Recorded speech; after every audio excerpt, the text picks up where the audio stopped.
Lo que estábamos viendo era principios variacionales y ecuaciones de Lagrange. Ahora vamos a ver problemas de aplicación usando el formalismo lagrangiano. Obtener la función lagrangiana para un péndulo esférico, obtener las cantidades conservadas y estudiar el sistema. Bueno, básicamente un péndulo esférico es como si tuvieran una esfera y esta tiene un radio r, entonces tienen básicamente una masita m que se está moviendo sobre la superficie de la esfera, ¿sí? Eso es un péndulo esférico, es decir, tiene una longitud constante, tiene un ángulo θ y tiene un ángulo φ en el plano. Entonces es un sistema básicamente tridimensional. Entonces lo primero que debemos de preguntarnos es, ¿cuáles las coordenadas generalizadas para poder describir el sistema? En este caso, las coordenadas generalizadas apropiadas son las coordenadas esféricas. ¿Cuántos grados de libertad vamos a tener? Bueno, recordemos que el sistema es tridimensional y en coordenadas esféricas tenemos r, tenemos θ y tenemos φ. Sin embargo, en este caso, r va a ser igual a L, que es la longitud del péndulo y es una constante. Entonces, esto nos lleva básicamente a que L es la constricción y por lo tanto el número de grados de libertad, recordemos que es igual a 3, que es el número de dimensiones, por 1, que es el sistema, es la masita, menos las constricciones, que en este caso solamente es una. Por lo tanto, solamente tenemos 2 grados de libertad, que en este caso serán θ y φ. También recordemos que la velocidad en coordenadas esféricas nosotros la podemos obtener básicamente a partir de la proyección de los vectores en 3 dimensiones, es decir, Rx simplemente sería r seno de θ coseno de φ, y simplemente es r seno de θ seno de φ, y finalmente z simplemente es r coseno de θ.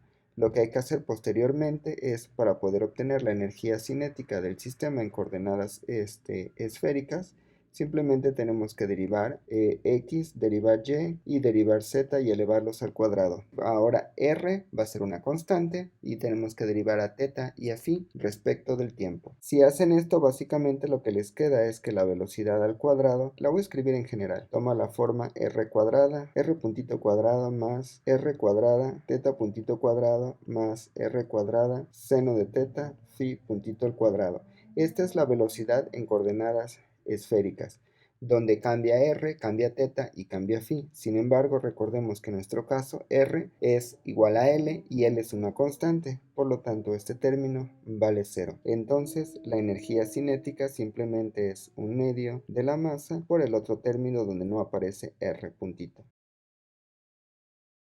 Ahora, esto es la energía cinética. Lo siguiente que tenemos que hacer es fijar el potencial. En este caso, el punto de suspensión del péndulo es el punto ideal para decir que aquí V es igual a 0. Y lo único que tengo que hacer es recordar que V, en este caso como está abajo, va a ser menos mg z. Pero recordemos que z es r coseno, entonces por lo tanto el potencial simplemente será menos mg l coseno de θ. Y con esto nosotros podemos construir el lagrangiano del sistema, que simplemente sería t menos b. Y aquí está el lagrangiano del sistema. Lo siguiente que tenemos que hacer es obtener las ecuaciones de movimiento. Quedamos que el sistema tiene 2 grados de libertad, por lo tanto en principio tenemos que tener dos ecuaciones de movimiento, una para θ y una para φ. Lo que voy a hacer es, para no confundirme, voy a cambiar este r simplemente por el L, porque aquí le puse L y acá ponía R. Entonces el R lo voy a cambiar por el L, donde el L es la longitud del péndulo. Entonces, por lo tanto, cuando derivamos θ puntito, pues simplemente sería esta parte. Y cuando sacamos la derivada respecto de θ, entonces lo que obtendremos es... Ahora, de las ecuaciones de Euler-Lagrange, lo que tenemos es...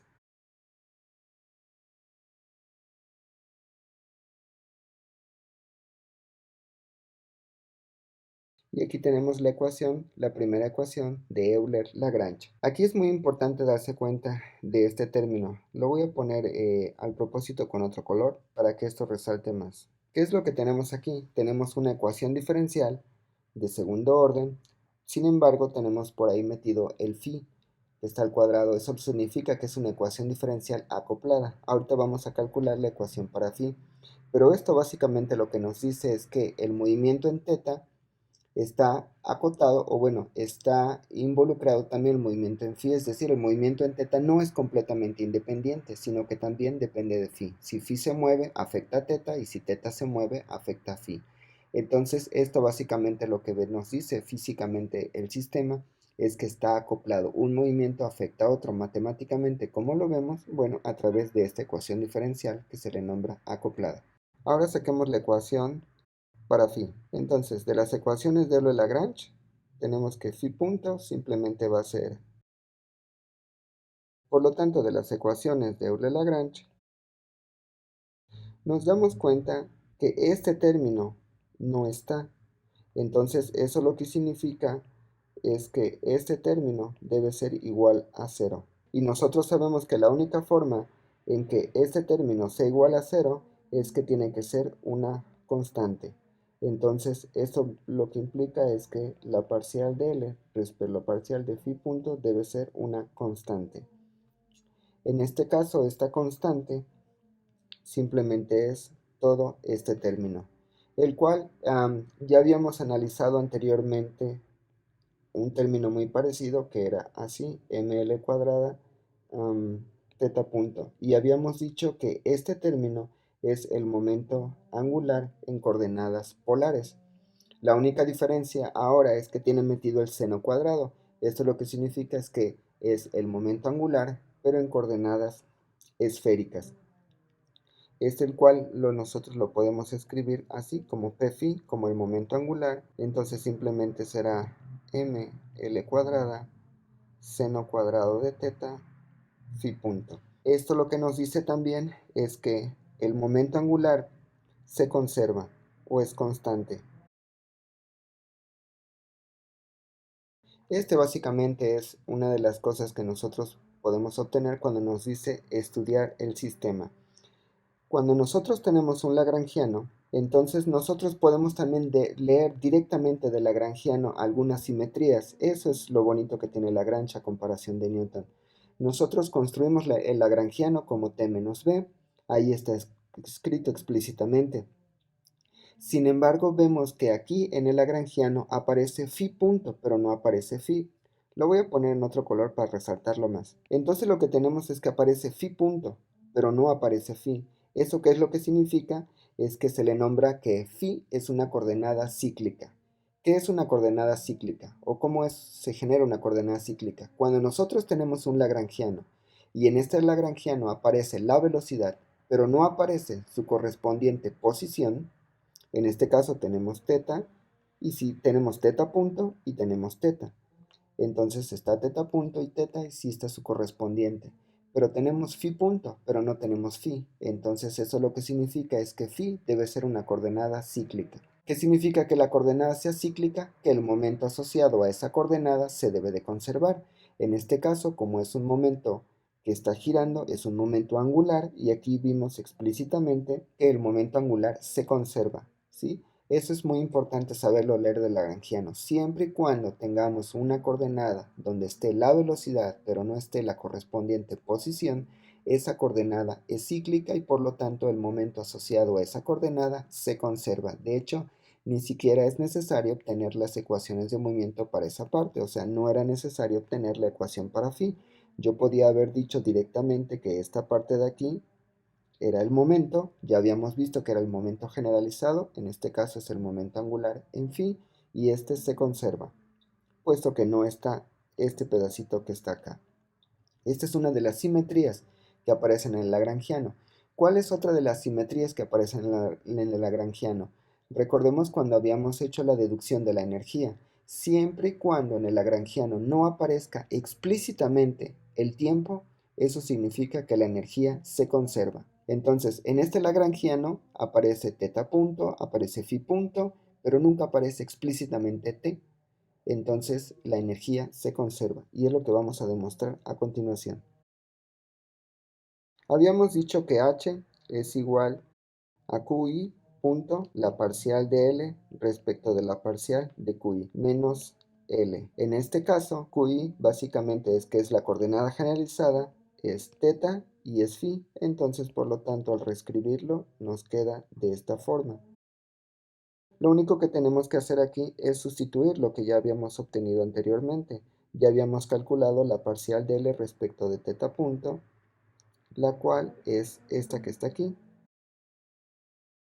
más phi punto por la parcial de L respecto de phi, que es la que está aquí, menos el lagrangiano, que acá está arriba. Cuando nosotros desarrollamos este término, lo que obtenemos es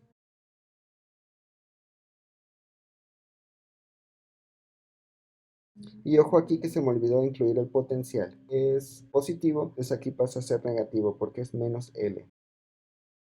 Si se fijan, lo que tenemos básicamente es que este término entre paréntesis es este término entre paréntesis también que está aquí. Entonces aquí tengo un entero y aquí tengo menos un medio. Entonces nosotros lo que vamos a tener es 1 menos un medio. Esto nos va a dar un medio y el potencial no se va a ver afectado.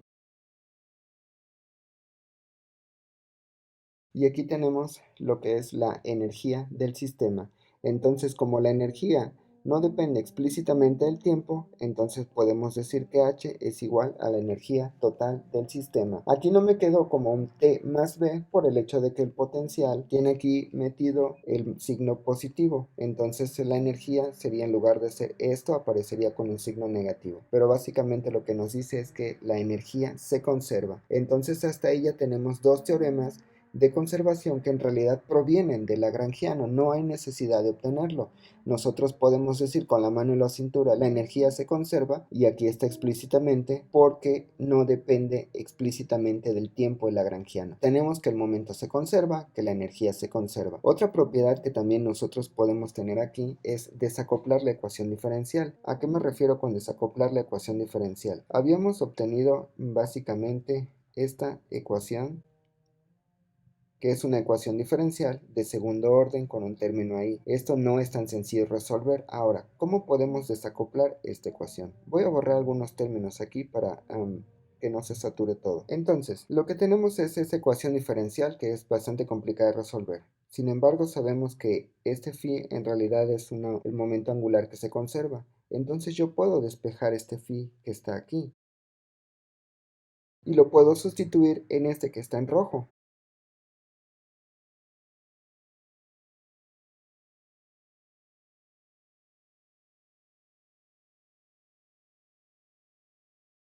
Esta ecuación que tenemos ahorita es una ecuación diferencial de segundo orden. Esta ecuación diferencial es mucho más fácil de resolver que la ecuación diferencial que está encerrada. Entonces, básicamente lo que hicimos fue desacoplar la ecuación diferencial. Es muy interesante que aparezcan estos términos aquí de momento angular conservado, porque eso lo que significa es que nosotros podemos desacoplar la ecuación diferencial. Las ecuaciones diferenciales se pueden desacoplar si y solo si aparecen términos que se conservan. En este caso aparece el momento angular que se conserva. Nosotros podemos despejar phi y sustituirlo. Este p phi es un término constante, por lo tanto en la ecuación diferencial solamente va a jugar el papel de una constante. Otra cosa muy interesante que también podemos obtener es algo que se le nombra el potencial efectivo. Entonces yo puedo simplemente reescribir nuevamente el lagrangiano haciendo este y aquí cambiándole el signo. Y aquí tenemos el lagrangiano que teníamos inicialmente. Pero como nosotros ya estudiamos el sistema, ya sabemos qué cosa es phi punto.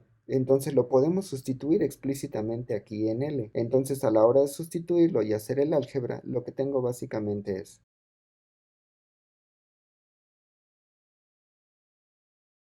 después de sustituirlo y factorizar, entonces tengo esta expresión.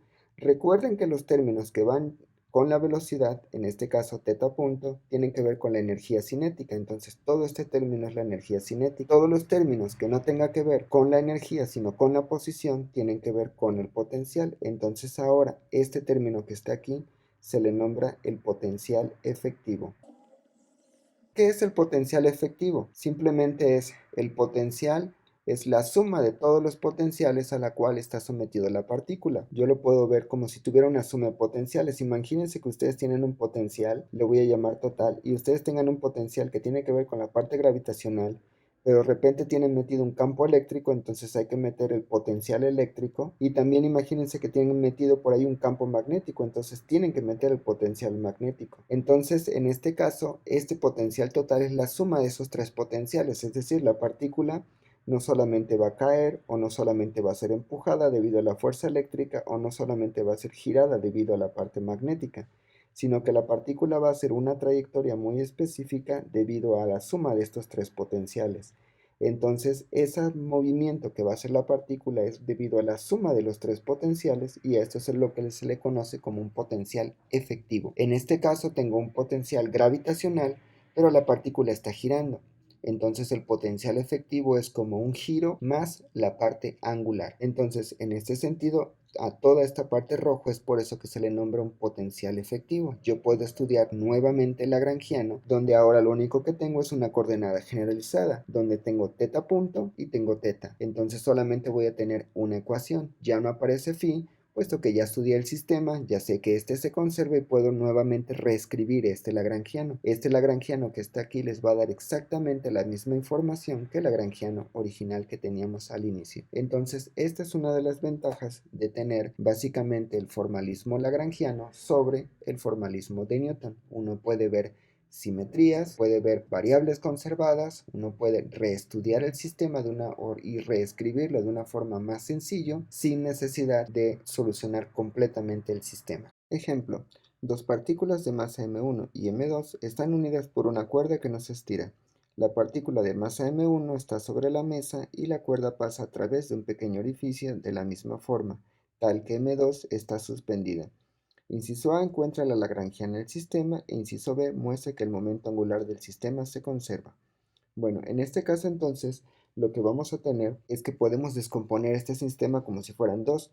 Es decir, si vemos desde arriba el plano, lo que vamos a ver es que tenemos una cuerda y simplemente aquí hay una distancia r y esta está girando. Entonces, por lo tanto, básicamente vamos a tener un pequeño ángulo que aquí nos los están marcando, que sería alfa. Entonces, este de aquí arriba se va a mover en forma circular con un pequeñito ángulo alfa. Eso lo que significa es que viendo el sistema, la mesa desde arriba, lo podemos resolver como un sistema coordenado en coordenadas polares. Entonces, las coordenadas generalizadas serían polares para arriba. Si vemos el objeto en la parte de abajo, lo que vamos a tener es el ejemplo anterior que resolvimos, que es un péndulo esférico.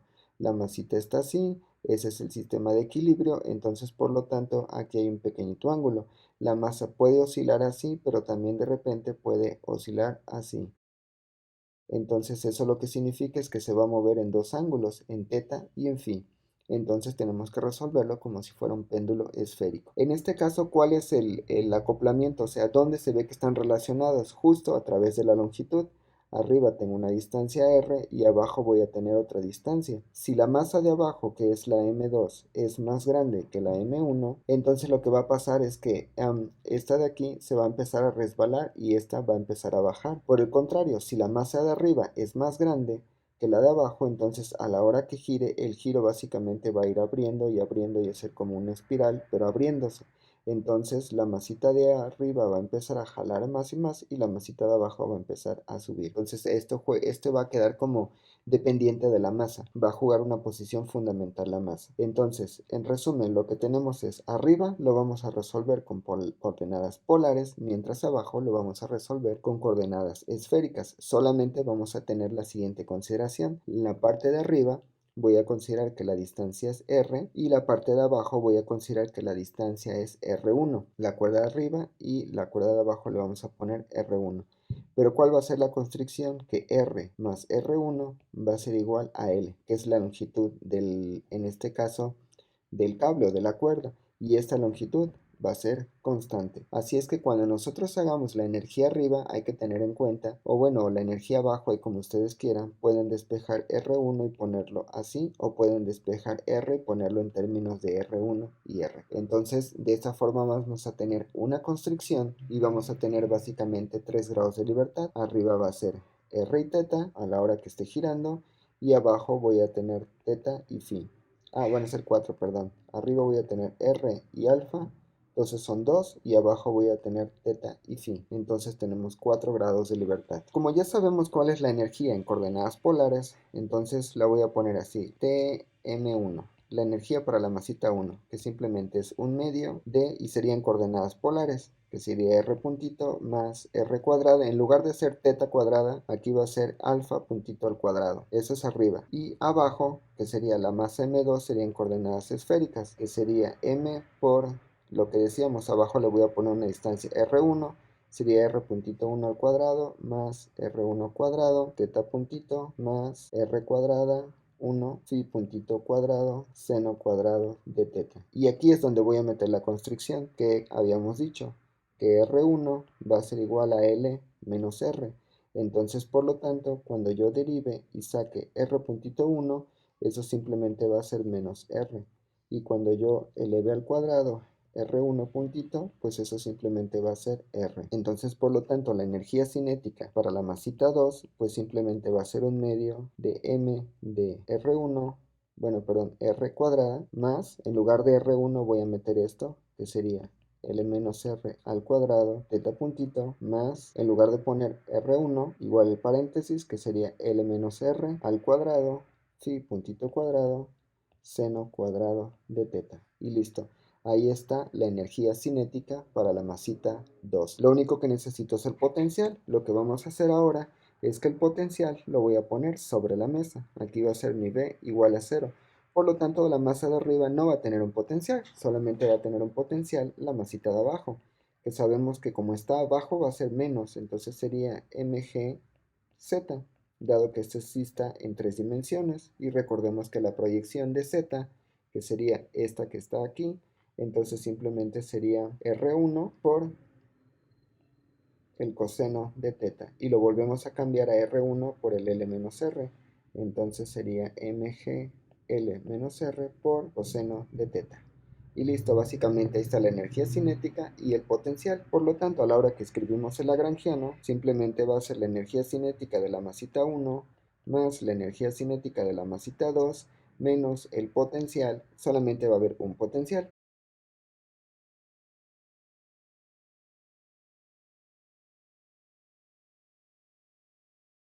Y aquí está el lagrangiano del sistema. Si ven, es sencillo de construir si uno entiende realmente lo que está pasando. Y aquí están básicamente los 4 grados de libertad, que sería R, sería alfa, sería teta y sería phi. Ahora, en el ejemplo anterior estábamos viendo lo que les decía que eran las coordenadas cíclicas, que básicamente había que tener en cuenta que si aparece la correspondiente velocidad, pero no aparece la correspondiente posición, entonces esa es una coordenada cíclica y el momento asociado a esa coordenada se conserva. En este caso, si ponemos atención, nos damos cuenta que aparece R puntito, y sí aparece R. Entonces R no es una coordenada cíclica. Si ahora nos analizamos alfa, aparece alfa puntito en el primer término, pero no vuelve a aparecer alfa. Entonces eso significa que alfa es una coordenada cíclica. Ahora vámonos con teta. Aparece teta puntito aquí y aparece teta aquí y aquí. Por lo tanto, teta no es una coordenada cíclica. Ahora vámonos con phi. Aparece phi puntito aquí, pero no vuelve a aparecer phi en ningún lugar. Entonces eso significa que también phi es una coordenada cíclica. Entonces lo voy a poner así. Coordenadas cíclicas sería alfa y phi. Pero como alfa está relacionado con el giro arriba, entonces eso significa que alfa va a ser el momento angular en coordenadas polares, mientras phi va a ser el momento angular, pero en coordenadas esféricas. De lo que habíamos visto anteriormente, entonces por lo tanto recordemos que vamos a tener el momento generalizado, que va a ser este respecto de alfa puntito, que simplemente va a ser, vamos a tener el p phi, que es la parcial de L respecto de la parcial de phi punto. Y ahí está, no necesitamos hacer más nada, pues lo que les decía, uno puede leer las simetrías desde lagrangiano, entonces por lo tanto el momento angular en alfa y en phi se conserva. Otra cosa que también se conserva es la energía, puesto que en el sistema no aparece explícitamente el tiempo, entonces también la energía se conserva. Y aquí con esto básicamente resolvemos, aquí está el inciso A, que es la lagrangiana del sistema, y que el momento angular del sistema se conserva. De hecho hay dos momentos angulares, que sería alfa y phi, y los dos se conservan. Ejemplo, Una masa m está suspendida de un resorte de constante k dentro de un campo gravitacional. Aparte de la vibración longitudinal, el resorte solo se mueve en un plano. Inciso A, escribe el lagrangiano del sistema. Inciso B, obtenga las ecuaciones de movimiento. Bueno, lo que está pasando es que este es simplemente un péndulo que está oscilando, pero ahora la oscilación entonces va a ser en el resorte, entonces eso significa que cuando el resorte se estire, pues va a ir oscilando así y de repente se va a recortar y va a ir oscilando hacia arriba, o sea, hacia abajo y hacia arriba. La ventaja es que la oscilación solamente va a ser en un plano. Eso significa que solamente voy a tener um, el movimiento dos dimensional. Primero, sabemos que el péndulo se mueve en un ángulo θ y lo podemos escribir en coordenadas polares, mientras el péndulo sabemos que se mueve a lo largo de x, pero en este caso mi x va a ser mi r. Entonces, en lugar de poner que es k por x, lo que vamos a poner es que es k por el r, y de esa forma vamos a poderlo describir en coordenadas polares. Partiendo de coordenadas polares, sabemos que la energía cinética en coordenadas polares para la masita pues es un medio de r puntito cuadrado, r cuadrada, eta puntito cuadrado. La energía cinética para el péndulo, bueno, sabemos que esta no se considera, solamente se va a considerar en el potencial. Si se fijan aquí, R sí está cambiando por el hecho de que se está estirando y se está encogiendo. Entonces R sí cambia y a su vez va cambiando θ, que es cuando se abra y se cierra. Entonces ahí está la energía cinética. La energía potencial pues simplemente va a ser la energía del resorte más la energía del péndulo. La energía del péndulo sabemos que este es va a ser nuestro B igual a 0, entonces está abajo, entonces sería menos mgy más la energía del resorte, que sería un medio de k por x, en este caso sería r. Si yo sustituyo el y y el r, entonces lo que voy a tener sería menos mg, y en lugar del y, lo que vamos a tener sería el r coseno de θ. Y aquí en r, perdón, lo que vamos a hacer es meter el punto de equilibrio, que sería el R menos R0. Recordemos que cuando nosotros tenemos digo un resorte en esta posición, siempre va a tener una posición de equilibrio que nosotros le llamamos x igual a 0, pero en este caso todo va a ser a lo largo del radio. Entonces, por lo tanto, básicamente ya podemos construir el lagrangiano del sistema, que simplemente sería el t. Cuando lo reescribimos, lo que tenemos es... Y ahí está el lagrangiano. Si se fijan, tenemos dos grados de libertad, que es en r y es en θ. Entonces, por lo tanto, vamos a tener dos ecuaciones de movimiento, una para r y una para θ. Estas simplemente las podemos obtener a partir de las ecuaciones de Euler-Lagrange.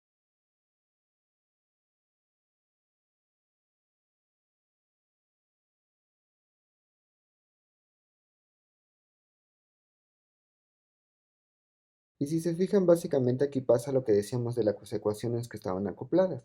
La ecuación para r aparece este término en θ, y en la ecuación para θ aparece este término en r. Eso significa que las ecuaciones diferenciales están acopladas, es decir, el movimiento en θ también implica el movimiento en r, y a su vez el movimiento en r también implica el movimiento en θ. En este caso, como no hay ninguna variable conservada, yo no puedo desacoplar la ecuación diferencial. Recordemos que la ecuación diferencial solamente se puede desacoplar cuando nosotros tenemos cantidades conservadas, como puede ser el momento angular, pero en este caso no lo tenemos. Entonces, estas ecuaciones hay que resolverlas como un sistema de ecuaciones diferenciales acopladas. ¿Ok? Pero bueno, en esencia nada más falta hacer las ecuaciones de Euler-Lagrange, pero aquí está explícitamente a lo que tienen que llegar.